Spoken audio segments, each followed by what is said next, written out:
जय हिंद दोस्तों, जीत क्लासेज में आप सभी का स्वागत है। आज हम एक बहुत ही इम्पोर्टेंट टॉपिक लेकर के आए हैं, जो है भारतीय संविधान का। तो आज हम भारतीय संविधान का जो टॉपिक लेकर के आए हैं, वह है निर्वाचन आयोग के बारे में।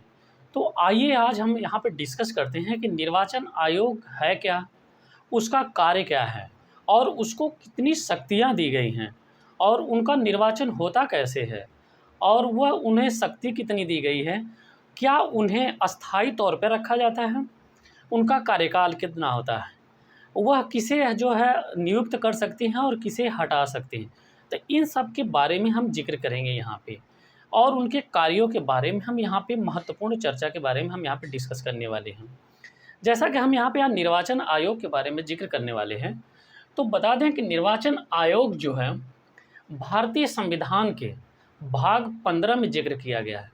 यह किसमें है? भारतीय संविधान के भाग 15 में जिक्र किया गया है। और इसका आर्टिकल का यदि हम जिक्र करें तो आर्टिकल जो है यहाँ पे आर्टिकल 324 से लेकर के 329, हमने यहाँ पे लिखा है आर्टिकल नंबर 324 से लेकर के 329।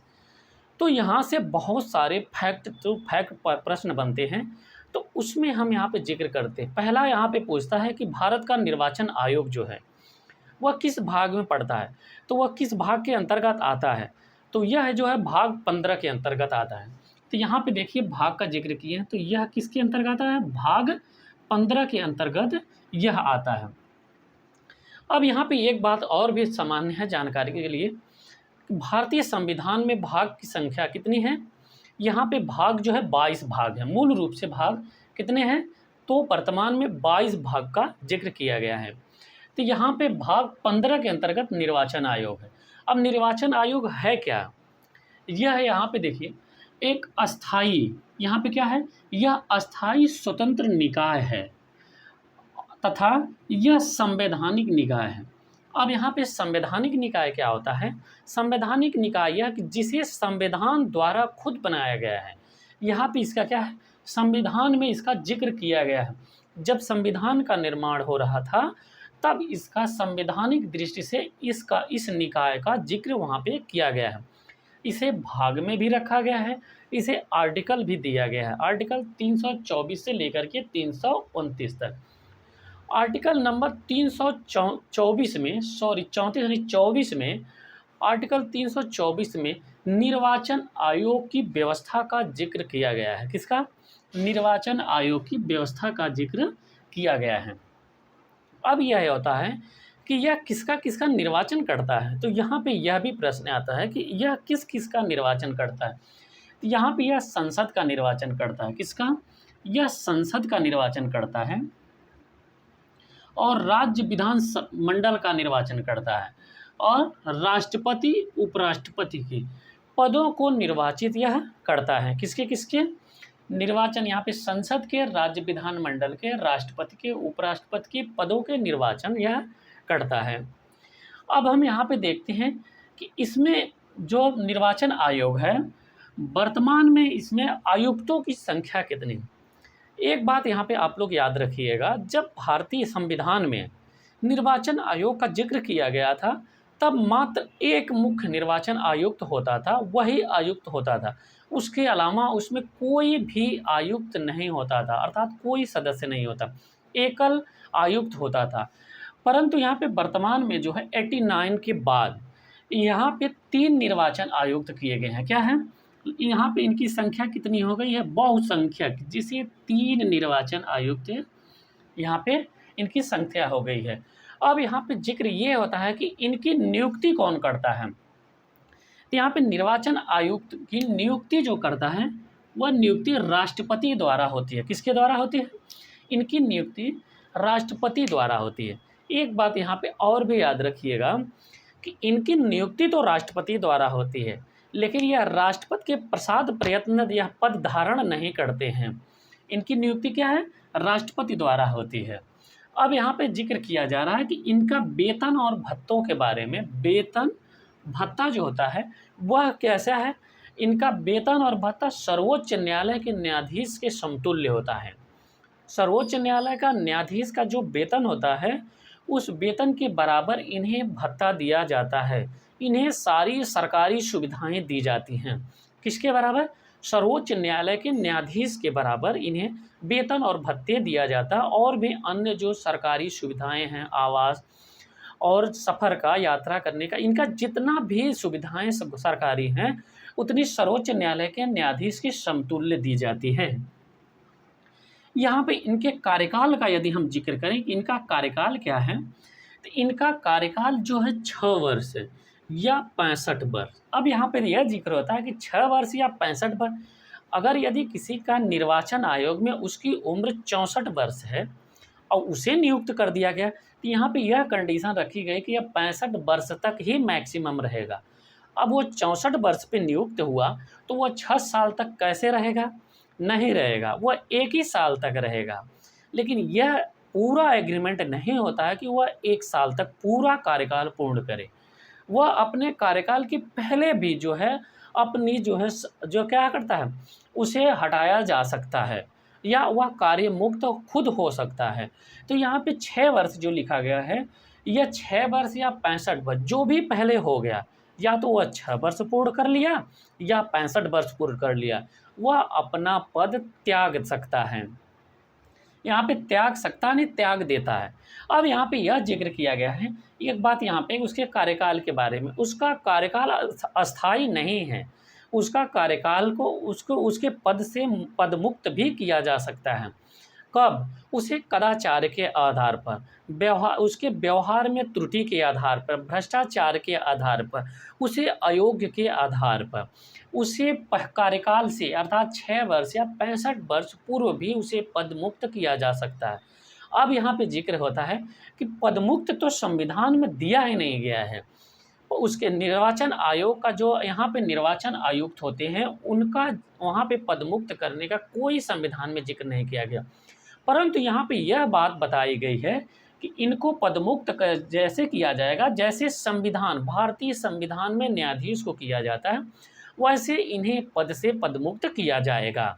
कब? इन्हें कदाचार, भ्रष्टाचार के आयोग पर या यहाँ पे भ्रष्टाचार के आधार पर इन्हें पदमुक्त किया जाएगा या आयोग के आधार पर पदमुक्त किया जाएगा। अब यह होगा कि इन्हें करेगा कौन? इन्हें राष्ट्रपति करेगा। क्या राष्ट्रपति को इसकी जानकारी कब होगी कि इन्हें जो है पदमुक्त किया जाए? यह योग्य नहीं है, तो इसका जिक्र जो है इसे डायरेक्ट राष्ट्रपति नहीं कर सकते। इन्हें कैसे किया जाएगा? इन्हें संसद के माध्यम से किया जाएगा। तो संसद के माध्यम से इन्हें पदमुक्त किया जाएगा। कैसे? इन्हें संसद के माध्यम से इन्हें पदमुक्त किया जाएगा। अब यहाँ पे जिक्र हो रहा है कि संसद में कैसे? तो संसद के दोनों सदनों के बहुमत से पारित होगा, फिर वह पारित होकर के राष्ट्रपति के पास जाएगा। राष्ट्रपति उस पर विचार करके तब जा कर के इन्हें क्या करेगा? निर्वाचन आयुक्त को पदमुक्त करेगा। तो यहाँ पे जिक्र किया गया कि इन्हें हटाने का प्रावधान किसके तरीके से है? तो हटाने का प्रावधान जो है न्यायाधीश की तरह, सर्वोच्च न्यायालय के न्यायाधीश को जैसे पदमुक्त किया जाता है, उसी आधार पे भारत के निर्वाचन आयुक्त को भी पदमुक्त किया जाएगा। अब निर्वाचन आयोग को पदमुक्त करने का जो संविधान में यहाँ पे जिक्र किया गया है, वो आर्टिकल 324 के 5 में जिक्र किया गया। किसमें है? आर्टिकल 324 के 5 में यहाँ पे जिक्र किया गया है। अब यहाँ पे हम देखते हैं कि यहाँ पे इनके हटाने का जिक्र हो गया और यहाँ पे कार्यकाल के बारे में। तो यहाँ पे हमने बताया कि इन्हें हटाने के लिए हटाती कौन है? संसद हटाती है। संसद कैसे हटाती है? संसद के दोनों सदनों के बहुमत में जब इन्हें पारित होता है, तब जाकर के संसद जो है पारित होने के बाद, अर्थात संसद के दोनों सदनों, लोकसभा और राज्यसभा, इन दोनों में पारित होने के बाद यह कहाँ पे? राष्ट्रपति के पास जाता है। तो राष्ट्रपति के पास जाने के बाद राष्ट्रपति इन जो है निर्वाचन आयुक्त को पदमुक्त करता है। कैसे? जैसे सर्वोच्च न्यायालय के न्यायाधीश को करता है। अब हम यहाँ पे ये इतनी पॉइंट थी। अब हम यहाँ पे दूसरी पॉइंट इसकी अधिसूचना, इसका कार्य क्या होता है? निर्वाचन आयोग का कार्य क्या है? यहाँ पे कार्य क्या है? चुनाव की अधिसूचना, यहाँ पे हमने जिक्र किया है अधिसूचना के बारे में। अब यहाँ पे हो रहा है कि अधिसूचना के बारे में, लोकसभा और राज्यसभा की जो अधिसूचना होती है वह राष्ट्रपति जारी करता है। यहाँ पे देखिए हमने यहाँ पे पॉइंट को लिखा है, फैक्ट को, लोकसभा और राज्यसभा दोनों को जो है यहाँ पे अधिसूचना कौन जारी करता है, तो यहाँ पे अधिसूचना राष्ट्रपति जारी करता है। परंतु वहीं पे विधानमंडल और विधान परिषद, इन दोनों के लिए जो यहाँ पे चुनाव अधिसूचना जारी की जाती है, यह कौन जारी करता है, यह राज्यपाल जारी करता है। राज्यसभा और लोकसभा की जो अधिसूचना, चुनावी अधिसूचना जारी की जाती है, वह प्रेसिडेंट करता है। कौन? भारत का प्रेसिडेंट करता है। लेकिन वहीं विधानमंडल और विधान परिषद का अगर अधिसूचना का जिक्र करें तो इस अधिसूचना का जिक्र जो है राज्यपाल महोदय के माध्यम से की जाती है। अब यहाँ पे देखते हैं आर्टिकल 326 के बारे में जिक्र किया गया। आर्टिकल 326 के बारे में, यह यहाँ पे आर्टिकल 326 यह कहता है वयस्क मताधिकार, अर्थात इन सभी के निर्वाचन के लिए आपको वयस्क होना अनिवार्य है। अब वयस्क के लिए कंडीशन क्या है, यहाँ पे भारत में मत देने का अधिकार एक क्या है, यहाँ पे सभी को भारत में मत देने का अधिकार, यह कई बार प्रश्न पूछा है एग्जाम में। यह एक वैधानिक निकाय है जिसे स्टेटरी राइट कहते हैं। क्या कहते हैं? वैधानिक अधिकार है जिसे स्टेटरी राइट के नाम से जानते हैं। कई बार प्रश्न किया है कि भारत में वोट देना क्या है, कानूनन है, संवैधानिक है या हमारा मौलिक अधिकार है। लेकिन यहाँ पे एक ऑप्शन देता है यह वैधानिक अधिकार है। तो आप लोग विकल्प में क्या चुनेंगे? भारत में मत देने का अधिकार एक स्टेटरी राइट है जिसे वैधानिक अधिकार कहते हैं। यहाँ पे यह ऑप्शन आप लोग विकल्प में चयन करिएगा। यह कई बार जो है वनडे और सिविल एग्जामों में प्रश्न रिपीट किया है, यह इम्पॉर्टेंट पॉइंट है। अब यहाँ पे एक देखते हैं जनप्रतिनिधित्व अधिनियम 1951 है। यहाँ पे क्या है? जनप्रतिनिधित्व अधिनियम 1951। इसमें क्या है? भारत में मताधिकार, यहाँ पे देखिएगा, भारत में मताधिकार, निर्वाचन होने का अधिकार मिलता है। यहाँ पे हमें मताधिकार का अर्थात हमें वोट देने का और निर्वाचन होने का, जैसे यह है कि हम विधानसभा में हमें विधायक जैसे जो लोग कहते हैं ना कि विधायक बनना है या संसद बनना, तो हमें संसद बनना या विधायक बनना, तो इसके लिए आप जो है सबसे पहले क्या करेंगे, आपका जो है निर्वाचन में लिस्ट में नाम होना चाहिए। लिस्ट होने में ना होने का निर्वाचन नामावली के लिए आप नामांकन दर्ज करते हैं। तो इन सब का जो अधिकार देता है तो जनप्रतिनिधित्व अधिनियम 1951 के अंतर्गत होता है। अब ये होता है कि आपको वोट देने का अधिकार कहाँ पे है, यहाँ पे देखिए जनप्रतिनिधित्व अधिनियम 1951 में।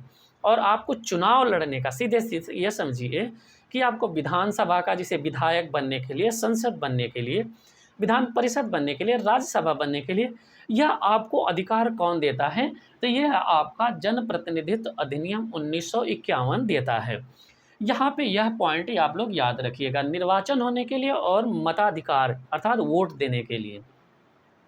यह यहाँ पे एक और इम्पॉर्टेंट पॉइंट है, संविधान का संशोधन यहाँ पे किया गया था, 61वां संविधान संशोधन अधिनियम। यह कब आया था, तो 61वां संविधान संशोधन इम्पोर्टेंट है।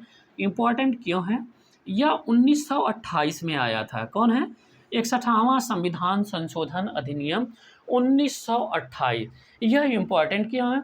यहाँ पे 61वां संविधान संशोधन अधिनियम, यह इम्पॉर्टेंट यह है कि पहले वोट देने के लिए 21 वर्ष उम्र हुआ करती थी। किससे?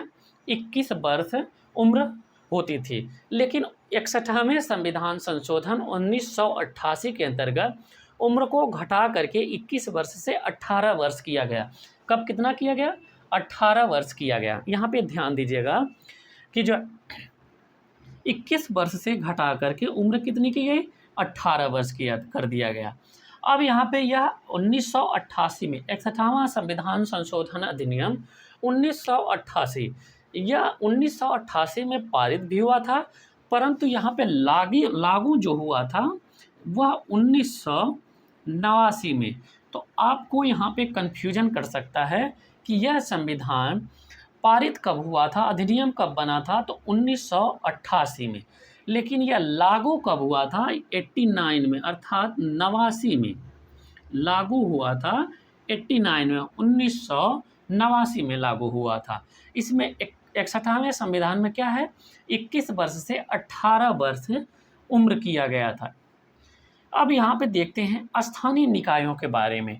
स्थानीय निकायों के बारे में यहाँ पे पंचायतों और नगर निकायों, या स्थानीय निकाय क्या है, स्थानीय निकाय का यहाँ पे जिक्र करते हैं जो गांव में चुनाव होता है, ग्राम सभा का, अर्थात जिनका हम प्रधान कहते हैं। गांव में प्रधान का चयन किया जाता है, और शहरों में नगर पालिका का, नगर निकाय उसे बोलते हैं। तो नगर पालिका, नगर परिषद, ये जो होता है। तो शहरों में जो होता है यह स्थानीय चुनाव होता है। तो शहरों में जो स्थानीय चुनाव के अंतर्गत आएगा तो उन्हें नगर निकाय कहते हैं, और जो ग्रामीण स्तर पे होगा उन्हें पंचायत कहते हैं। तो यहाँ पे ग्रामीण पंचायत, इसके लिए क्या यह निर्वाचन आयोग ही यह जो चयन करता है? नहीं, यहाँ पे यह संस्था काम नहीं करती है। इसके लिए क्या है, ये एक राज्य निर्वाचन आयोग है। क्या है? सभी प्रदेशों में एक राज्य निर्वाचन आयोग है। राज्य निर्वाचन आयोग ही यहाँ का नामावली तैयार करता है। यहाँ पे चुनाव का पूरी प्रक्रिया भी यही करता है। किसका? ग्रामीण स्तर पे ग्राम सभा पंचायत का जो है, और शहरों में नगर निकायों का। तो ये इसका कौन करता है? तो यहाँ पे निर्वाचन आयोग, कौन सा? राज्य निर्वाचन आयोग करता है। लेकिन यहाँ पे निर्वाचन आयोग जो जिक्र किया गया है, यह संसद का चयन करता है, राज्यसभा का चयन करता है, विधानमंडल का, विधान परिषद का, उपराष्ट्रपति का, राष्ट्रपति का, इन सभी का चयन जो है निर्वाचन आयोग करता है। और यहाँ पे राज्य जो है निर्वाचन आयोग, हमने बताया कि स्थानीय निकायों का यहाँ पे चयन करता है। अब यहाँ पे ये था, यहाँ पे इम्पॉर्टेंट पॉइंट, इतनी इम्पॉर्टेंट पॉइंट निर्वाचन आयोग से संबंधित हैं। इसके बाद भी अब प्रश्न यह बार बार करता रहता है कि निर्वाचन आयोग की कार्य सीमा क्या है, इसकी शक्ति क्या है। तो शक्ति का यहाँ पे जिक्र करें तो इसका यह संसद का परिसीमन यह जारी करता है। अब यहाँ पे परिसीमन का जिक्र किया गया, अब तक 4 बार परिसीमन आया है। कितनी बार आया है? 4 बार। तो 1952 में आया है, 62 में आया है, 72 में आया है, 1900 और 2002 में आया है। और एक इम्पॉर्टेंट करंट की पॉइंट है कि 2023 में भी परिसीमन आयोग आया है, परंतु यह लागू नहीं हुआ है परिसीमन आयोग। अब तक 4 बार परिसीमन आयोग आया हुआ है। तो यह परिसीमन आयोग कौन लाता है? यह निर्वाचन आयोग ही लाता है परिसीमन आयोग। और भी क्या करता है? यह नामावली तैयार करता है, निर्वाचन आयोग की नामावली तैयार करता है कि कौन वैध वोट है, कौन अवैध वोट है। इससे संबंधित यह सारी प्रोसेस कौन तैयार करता है? निर्वाचन आयोग तैयार करता है। और चिन्ह, यहाँ पे जो चुनाव चिन्ह मिलते हैं, जैसे बीजेपी का कमल है, कांग्रेस का हाथ का पंजा है, समाजवादी पार्टी का साइकिल है, बसपा की हाथी है। तो यह चुनाव चिन्ह जो है, तो यह चुनाव चिन्ह जो मिलते हैं, यह भी निर्वाचन आयोग जो है यहाँ पे क्या करते हैं, इन्हीं सबको यह प्रदान करते हैं। तो इनका भी अलग अलग प्रोसेस है। राज्य स्तर का पहले दर्जा देते हैं, क्षेत्रीय पार्टी जिन्हें कहते हैं राज्य स्तर का दर्जा देते हैं। फिर यह क्या करते हैं, ये जो बड़े स्तर पे आते हैं तो फिर उनकी कंडीशन है कि इन्हें राष्ट्रीय पार्टी का दर्जा दिया जाए। तो यह सब इन प्रोसेस का हम यहाँ पे जिक्र करेंगे कि कब राज्य का दर्जा मिलता है, कब जो है राष्ट्रीय का। तो यह अगले क्लास में हम जिक्र करेंगे।